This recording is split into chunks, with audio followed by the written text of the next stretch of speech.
ಹರಿ ಓಂ. ಶ್ರೀ ಶಂಗಾ ಆಧ್ಯಾತ್ಮಿಕ ಪ್ರತಿಷ್ಠಾನ ಪ್ರಸ್ತುತಪಡಿಸ್ತಾ ಇರತಕ್ಕಂಥ ಚಿಂತನ ಮಾಲಿಕೆಯಲ್ಲಿ ಭಗವಾನ್ ಶ್ರೀ ರಮಣ ಮಹರ್ಷಿಗಳಿಂದ ರಚಿತವಾದ ಉಪದೇಶ ಸಾರ ಶ್ಲೋಕ 30. ಅಹಮಪೇತಕಂ ನಿಜ ವಿಭಾನಕಂ ಮಹದಿದಂತಪೋ ರಮಣವಾಗಿಯಂ ಮಹದಿದಂತಪೋ ರಮಣವಾಗಿಯಂ ಮಹದಿದಂತಪೋ ರಮಣವಾಗಿಯಂ ರಮಣವಾಗಿಯಂ ರಮಣವಾಗಿಯಂ ರಮಣವಾಗಿಯಂ.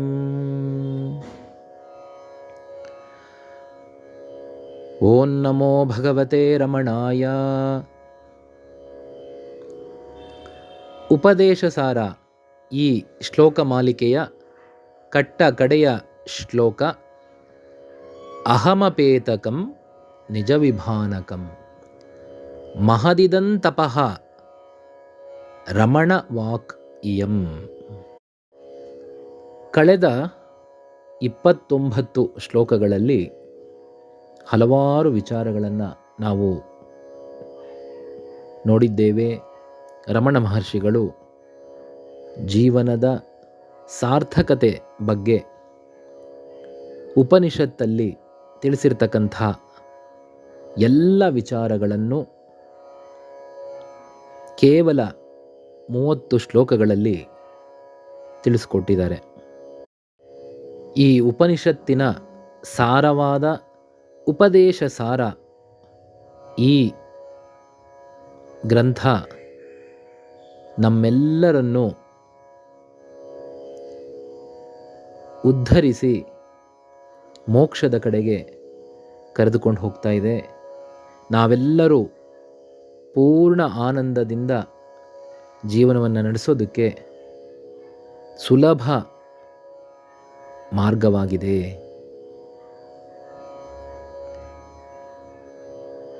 ಎರಡು ವಿಚಾರಗಳನ್ನು ಈ ಕಟ್ಟ ಕಡೆಯ ಶ್ಲೋಕದಲ್ಲಿ ರಮಣ ಮಹರ್ಷಿಗಳು ತಿಳಿಸ್ಕೊಡ್ತಾ ಇದ್ದಾರೆ.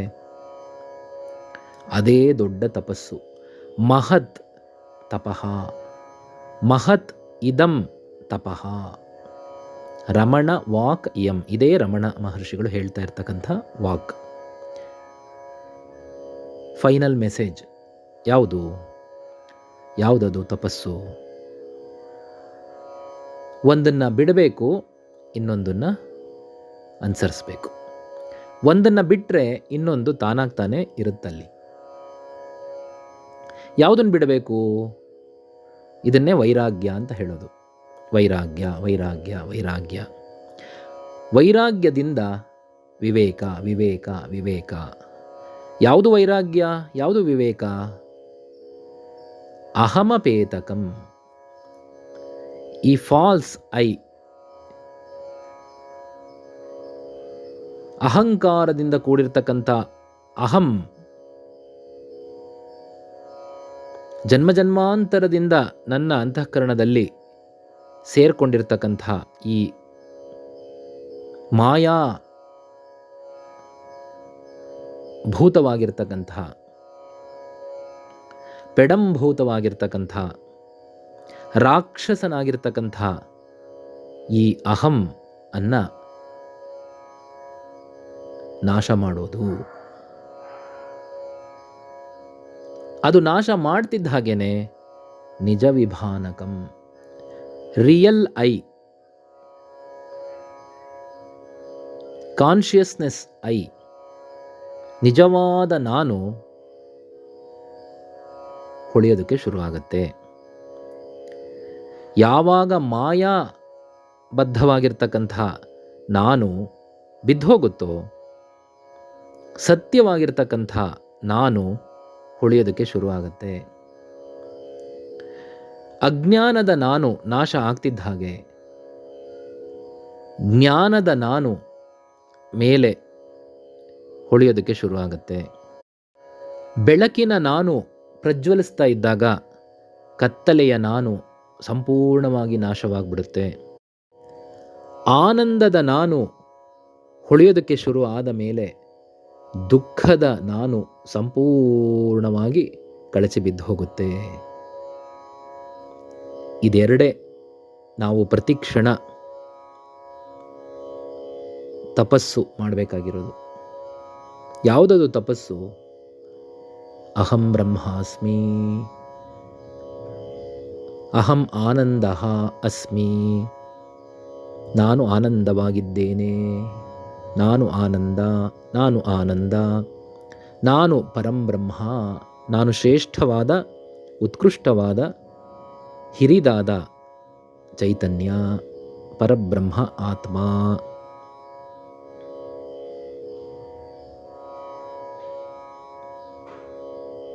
ಈ ಜಾಗ್ರತೆ ನನ್ನಲ್ಲಿದ್ದಾಗ ಇದನ್ನೇ ಪ್ರಜ್ಞೆ ಅಂತ ಹೇಳೋದು. ಪ್ರಜ್ಞಾನಂ ಬ್ರಹ್ಮ, ಅಯಮಾತ್ಮ ಬ್ರಹ್ಮ, ಅಹಂ ಬ್ರಹ್ಮಾಸ್ಮಿ. ಈ ಅಹಂ ಅನ್ನೋದು ಈ ಆತ್ಮ ಮತ್ತು ಪ್ರಜ್ಞೆ, ನಾನು ಆನಂದವಾಗಿದ್ದೇನೆ ಅನ್ನೋ ಪ್ರಜ್ಞೆನೇ ನಿಜವಾದ ಜ್ಞಾನ. ಇದರಿಂದ ನಾನು ಯಾವಾಗಲೂ ಆನಂದವಾಗಿರಬಹುದು. ಅದು ಬಿಟ್ಟು ಇನ್ನೊಂದು ಯಾವುದೋ ಮಾಯೆಯನ್ನು, ಅಜ್ಞಾನವನ್ನು ಇಟ್ಟುಕೊಂಡು ಅದು ನನಗೆ ಆನಂದ ಕೊಡುತ್ತೆ ಅಂತ ಬೆನ್ನಟ್ಟೋದು ಎಷ್ಟು ಮೂರ್ಖತನ.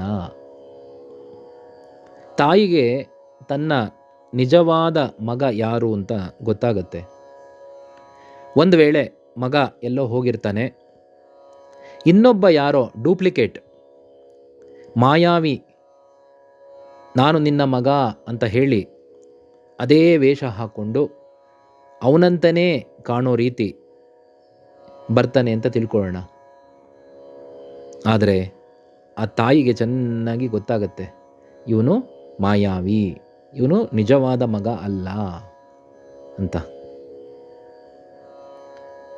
ಶ್ರವಣ ತನ್ನ ತಾಯಿ ತಂದೆಯರಿಗೆ ನೀರು ತಗೊಂಡು ಬರ್ತೀನಿ ಅಂತ ಹೊರಟ.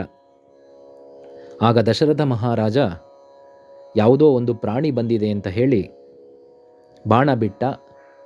ಅದು ಶ್ರವಣನಿಗೆ ತಾಕಿ ಅವನ ಪ್ರಾಣ ಹೋಯಿತು. ಆಗ ಶ್ರವಣ ತನ್ನ ಕೊನೆ ಉಸಿರನ್ನು ಬಿಡುವುದಕ್ಕೆ ಮುಂಚೆ ದಶರಥನಿಗೆ ಹೇಳ್ತಾನೆ, ಈ ನೀರನ್ನು ನಮ್ಮ ತಾಯಿ ತಂದೆಯರಿಗೆ ಕೊಡು, ತುಂಬ ಅವರು ಬಳಲಿದ್ದಾರೆ, ಆನಂತರ ನೀನು ಮಾತಾಡು, ಅಲ್ಲಿವರೆಗೆ ನೀನು ಮಾತಾಡಬೇಡ ಅಂತ. ಶ್ರವಣನ ತಾಯಿ ತಂದೆ ಇಬ್ಬರಿಗೂ ಕಣ್ಣು ಕಾಣಿಸ್ತಾ ಇರೋದಿಲ್ಲ. ದಶರಥ ಮಹಾರಾಜ ನೀರನ್ನು ಅವರಿಬ್ಬರಿಗೆ ಕುಡಿಯೋದಕ್ಕೆ ಕೊಡ್ತಾನೆ. ಆದರೆ ಅವರಿಬ್ಬರಿಗೂ ಅಂತರಾಳ ಹೇಳುತ್ತೆ, ಈಗ ಬಂದಿರೋದು ನನ್ನ ಮಗ ಅಲ್ಲ, ಯಾರೋ ಬೇರೆ. ಹಾಗಾಗಿ ಅವರು ಕೇಳ್ತಾರೆ, ಯಾರು ನೀನು ಅಂತ. ದಶರಥ ಹೇಳಲೇಬೇಕಾಗತ್ತೆ. ಅವರು ನೀರು ಕುಡಿಯೋದಿಲ್ಲ, ಪ್ರಾಣ ಬಿಡ್ತಾರೆ. ಹಾಗೆಯೇ ನಿಜವಾದ ನಾನು ಯಾರು ಅಂತ ನಮಗೆ ಒಂದು ಸಾರಿ ಅರ್ಥ ಆಗಿಬಿಟ್ರೆ ಎಂದೆಂದಿಗೂ ನಾವು ಈ ಮಾಯಾ ನಾನು ಅಥವಾ ಅಜ್ಞಾನದ ನಾನು ಆ ಹಳ್ಳಕ್ಕೆ ಬೀಳೋದಿಲ್ಲ. ಎಚ್ಚರ ವಹಿಸ್ತೀವಿ. ಸೆಲ್ಫ್ ಅವೇರ್ನೆಸ್, ಪ್ರಜ್ಞೆ, ಆ ಪ್ರಜ್ಞೆಯನ್ನು ತಾಳ್ತೀವಿ, ಎಚ್ಚರವಾಗಿರ್ತೀವಿ. ರಿಯಲ್ ನಾನು ಯಾರು ಅಂತ ನಮಗೆ ಗೊತ್ತಾಗತ್ತೆ. ಅದರಿಂದ ನಾವು ಸದಾ ಆನಂದದಿಂದ ಇರಬಹುದು. ಇದೇ ಎಲ್ಲ ಉಪನಿಷತ್ತುಗಳಲ್ಲೂ ಸಾರಿ ಹೇಳಿರ್ತಕ್ಕಂಥದ್ದು. ಅದರ ಸಾರವಾಗಿರ್ತಕ್ಕಂತಹ ಭಗವದ್ಗೀತೆಯಲ್ಲೂ ಇದನ್ನೇ ಶ್ರೀಕೃಷ್ಣ ಪರಮಾತ್ಮ ಹೇಳಿರೋದು. ಈಗ ರಮಣ ಮಹರ್ಷಿಗಳು ಅತ್ಯಂತ ಸುಲಭವಾಗಿ ಪ್ರಸನ್ನ ಗಂಭೀರ ಶೈಲಿಯಲ್ಲಿ ಎಲ್ಲರಿಗೂ ಅರ್ಥವಾಗುವಂತೆ ಈ 30 ಶ್ಲೋಕಗಳಲ್ಲಿ ತಿಳಿಸ್ಕೊಟ್ಟಿದ್ದಾರೆ. ನಮ್ಮೆಲ್ಲರಿಗೂ ನಾನು ಯಾರು ಅನ್ನೋದು ತಿಳಿದಿದೆ. ನಾನು ಆನಂದ, ನಾನೆಂದಿಗೂ ಮಾಯಾ ಸ್ವರೂಪನಾಗಿರ್ತಕ್ಕಂಥ ಮನಸ್ಸಲ್ಲ ಅಂತ ಗೊತ್ತಾದ ಮೇಲೆ ಜೀವನದ ಕೊನೆಯ ಉಸಿರಿರುವವರೆಗೂ ಕೂಡ ಆನಂದವಾಗಿ ಇರಬಹುದು. ಈ ಪ್ರಾರಬ್ಧ ಕಳೆಯುವವರೆಗೂ ಕೂಡ ಆನಂದದಿಂದ ಎಲ್ಲ ಕರ್ಮದ ಫಲವನ್ನು ಅನುಭವಿಸ್ತಾ ಇರಬಹುದು. ಎಲ್ಲ ಕರ್ಮಗಳು ಆ ಭಗವಂತನಿಂದ ನಡೀತಾ ಇದೆ ಅನ್ನೋ ಒಂದು ಭಾವನೆಯಿಂದ ಮಾಡ್ತಾ, ಫಲಗಳೆಲ್ಲವೂ ಆ ಭಗವಂತನ ಪ್ರಸಾದ ಅಂತ ಸ್ವೀಕರಿಸ್ತಾ,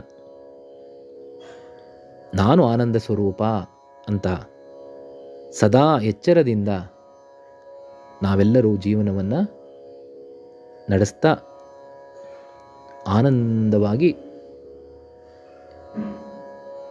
ಇರಬಹುದು. ಒಳಗೂ ಹೊರಗೂ ಆನಂದವಾಗಿಯೇ ಜೀವನ ನಡೆಸಬಹುದು.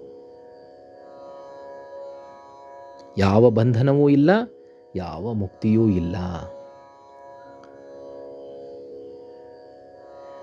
ಬಂಧ ಮುಕ್ತಿ ಅತೀತಂ ಪರಂ ಸುಖಂ ವಿಂದತಿ ಇಹ ಜೀವಃ ತು ದೈವಿಕಃ. ಈ ಜೀವವೇ ಪರಮಾತ್ಮ. ಇನ್ನೊಬ್ಬ ಪರಮಾತ್ಮ ಅಂತ ಯಾರೂ ಇಲ್ಲ. ನಾನೇ ಅತ್ಯಂತ ಶ್ರೇಷ್ಠವಾದ, ಉತ್ಕೃಷ್ಟವಾದ ಆತ್ಮ, ಪರಂ ಬ್ರಹ್ಮ. ನಾನೇ ಆನಂದ.